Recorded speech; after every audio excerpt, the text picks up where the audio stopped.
پوچھو اگر اتنا ہی پیٹ میں درد تھا تو جب ان غریب لوگوں کے گھروں پر بلڈوزر چلائے گئے تب تم کہاں تھے پورے ملک؟ السلام علیکم دوستو، شاہی امام حضرت مولانا عثمان صاحب لدھیانوی نے مسلمانوں کو ایک بہت زبردست پیغام دیا ہے جو ہم مسلمانوں کو مکمل اس پر عمل کرنے کی ضرورت ہے۔ کسی بھی طریقے سے جھوٹ بولنا انہوں نے کہا کہ جائز ہے ہی نہیں، اور وقف بل کے بارے میں انہوں نے بہت زبردست باتیں کہی ہے۔ میرا خیال ہے کہ ہر مسلمان اس کو ضرور سنے۔ آپ نے سنا ہوگا ابھی آج کل حکومت نے ایک مسئلہ اٹھایا وقف بورڈ کا کہ وقف ترمیمی بل آنا چاہیے۔ اس کے بعد بہت سارے لوگوں نے تحریک شروع کی۔ مجھے علامہ اقبال کا اور تمام اکابرین کے بعض اوقات وہ شعر آج یاد آ جاتے ہیں کہ نادا جھک گئے سجدے میں جب وقت قیام آیا، کہ نادا جھک گئے سجدے میں جب وقت قیام آیا۔ حکومت نے کہا کہ ہم وقف بل لانا چاہتے ہیں تو کئی ایسے لوگ ہیں جو مسلمانوں کو ڈرا کے اپنی روٹیاں سیک رہے ہیں۔ ان سے یہ پوچھو اگر اتنا ہی پیٹ میں درد تھا تو جب ان غریب لوگوں کے گھروں پر بلڈوزر چلائے گئے تب تم کہاں تھے پورے ملک میں؟ تب تم نے جگہ جگہ جا کر کیوں نہیں پریس کانفرنس کی؟ یہ کیوں نہیں کہا کہ ان کے اوپر جو ظلم ہو رہا ہے ہم اس ظلم کے خلاف ہیں؟ اس وقت کہاں تھے تم؟ جب ناجائز مقدمات ہوئے، جب موب لنچنگ ہوئی، اس وقت کہاں تھے؟ اس وقت چپ تھے۔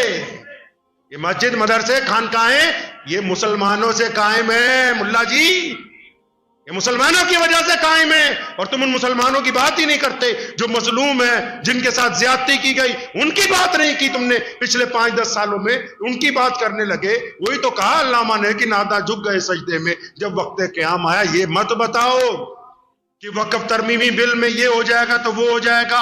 اس قوم کو یہ بتاؤ یہ جو بل جوائنٹ پارلیمنٹری کمیٹی کے پاس گیا یہ آپ کی وجہ سے نہیں گیا، یہ ایک مضبوط اپوزیشن ملک میں آئی اس لیے گیا۔ ان کو یہ بتاؤ کہ تمہارے ممبران پارلیمنٹ زیادہ کس طرح جیت کے آ سکتے ہیں، زیادہ تمہارے ایم ایل اے کس طرح بن سکتے ہیں جو تمہاری بات کریں ملک کی پارلیمنٹ میں جا کے، جو اپنے ملک کے قانون کے مطابق تمہارے حقوق کی بات کریں۔ وہ راستہ بتاؤ، وہ راستہ نہ بتاؤ جس کے اندر عزت تلاش کی جاتی ہے اور پھر بھی ملتی نہیں۔ وہ راستہ بتا رہے ہو، بتاتے کیوں نہیں ان کو جس راستے پہ چل کے سیدھے راستے پہ آ سکتے ہیں؟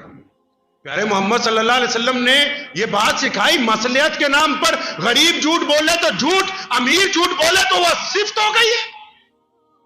غریب جھوٹ بولے تو بے ایمان، چودھری جھوٹ بولے تو خوبی۔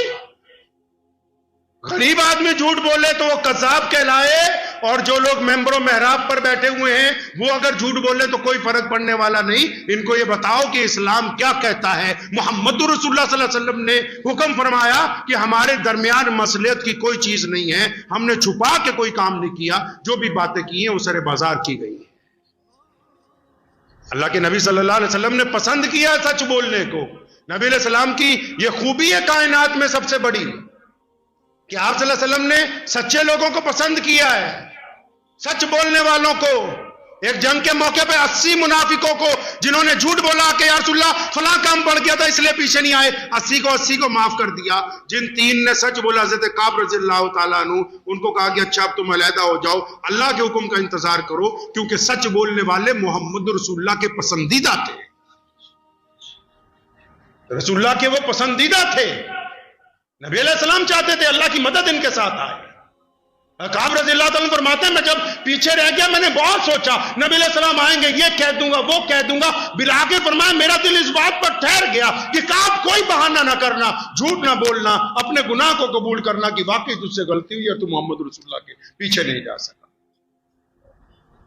آج لوگ صرف وہ بات کرتے ہیں جو ان کی قوم کو اچھی لگے، یوٹیوبر ہوں چاہے بڑے بڑے لیڈران ہوں، لوگ بس اتنی سی بات کرتے ہیں جو ان کی صرف قوم کو اچھی لگے، لیکن اسلام کی یہ روایت نہیں ہے۔ انگریز جنرل نے کہا تھا کہ جنگ میں اور عشق میں دھوکہ اور بے ایمانی جائز ہے۔ انگریز جنرل نے کہا تھا کہ جنگ اور عشق میں دھوکہ جائز ہے، کہ عشق میں بھی اگر کچھ کر دیا جائے، جنگ میں کچھ ہیرا پھیری کر دی جائے تو وہ جائز ہے۔ سلطان ٹیپو رحمۃ اللہ علیہ نے فرمایا تھا نہیں، ہم الحمدللہ مسلمان ہیں، نہ جنگ میں دھوکہ جائز ہے نہ عشق میں دھوکہ جائز ہے۔ عشق میں بھی اور جنگ میں بھی ہونی چاہیے تو صرف ایمانداری ہونی چاہیے۔ یہ کیسے ہو سکتا ہے کہ کوئی مسلمان ہو؟ مجھے اچھی طرح یاد ہے میرے والد محترم شیر اسلام مولانا حبیب الرحمان لدھیانوی رحمۃ اللہ علیہ تا زندگی جتنے مقدمے آئے مسلمانوں کے اور غیر مسلموں کے، اگر کبھی کوئی مسلمان اس میں غلط ٹھہرا تو اپنے ہی بھائی کو کہا تم غلط۔ بالکل اچھی طرح یاد ہے کہ ایک صاحب نے آ کے ایک غیر مسلم کا مکان ان کے پاس تھا، اس نے آ کے کہا کہ مولانا صاحب میں 30 سال سے اس میں کرایہ دار ہوں اور یہ فلاں آدمی جو اس کا مالک ہے یہ میرا ہندو بھائی ہے، یہ کہتا ہے مکان خالی کر دو۔ میرے ابو جان نے اسے کہا تو بھائی خالی کر دو پھر۔ کہتے باقی مسلمان لیڈر تو کہتے کورٹ میں اسٹے لے لو، پر میں قرآن نے نہیں کہا کہ کسی کی جگہ پر ناجائز قبضہ کرنا حرام ہے۔ ایک مولوی صرف اس لیے مسلمانوں کی ہاں میں ہاں ملائے کہ اس کی قوم کا آدمی قبضہ کیے ہوئے وہ اس کی حمایت کرے گا، بس یہ ایمان ہے تمہارا۔ جب اس بندے کو یہ مشورہ دیا نا کہ جاؤ اللہ کی رضا کے لیے خالی کرو، میرا رب کہتا ہے، میرے رسول صلی اللہ علیہ وسلم کہتے ہیں کہ ہم دھوکہ دینے والوں میں سے نہیں ہیں، ہم نے کرائے پہ لیتے ہوئے مکان یہ وعدہ کیا کہ ہم جب تم کہو گے تب خالی کر دیں گے۔ اب جب وعدہ نبھانے کی بات آئی تم وعدے سے مکرتے ہو۔ وعدے سے مکرنا مسلمان کی شان ہے۔ آپ یقین مانے میں خود اس بات کا گواہ ہوں، وہ بندہ واپس گیا، اس نے جا کے اپنے غیر مسلم مالک مکان کو چابیاں پکڑائی اور وہ حیران رہ گیا، کہنے لگا میں نے سمجھا تھا تو نوٹس لے کے آئے گا، سٹے لے کے آئے گا، مجھ سے لڑے گا، یہ تجھے کس بات نے مجبور کیا؟ کہ مولانا صاحب نے سمجھایا کہ میرے رب رسول کہتے ہیں کہ مالک مکان کے ساتھ دھوکہ نہیں کرنا۔ آپ یقین مانے اس نے زبردستی اس کو 5 لاکھ روپے تحفے میں دیے کہ میں نے تمہارے جیسا ایماندار بندہ دیکھا نہیں۔